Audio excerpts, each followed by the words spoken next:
Hello guys, మంచిగా ఆకలేస్తున్నప్పుడు ఇంట్లో ఏమి లేకపోతే అసలు ఎలా ఉండిద్దో కదా. సో ఇవాళ నాది కూడా అదే పరిస్థితి అనమాట.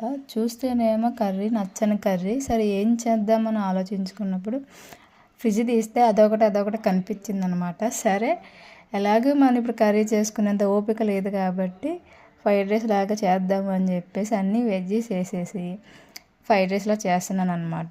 మళ్ళీ ఓన్లీ వెజిటేబుల్తో అయితే మనకి పడదు కదా. సో అందుకనే ఫస్ట్ కొంచెం ఎగ్ని ఫ్రై చేశాను అనమాట. ఎగ్ని ఫ్రై చేసి దానికి కొంచెం గార్నిష్లో వేసాను, తక్కువే వేసాను, మరీ హెవీగా కూడా వేయలేదు. కానీ టేస్ట్ అయితే మామూలుగా రాలేదన్నమాట. చాలా అంటే చాలా బాగా వచ్చింది. మీకు ఎప్పుడైనా ఇలా తినాలి అనిపించినప్పుడు పక్కా ట్రై చేయమని చెప్తాను నేను, ఎందుకంటే చాలా బాగుందన్నమాట. మన వెజిటేబుల్స్తో తిన్నట్టు ఉండిద్ది, కొంచెం అలా ఎగ్తో కూడా తిన్నట్టు ఉండిద్ది. టేస్ట్ అయితే ఆసమ్ అనమాట. ట్రై చేయండి. బాయ్.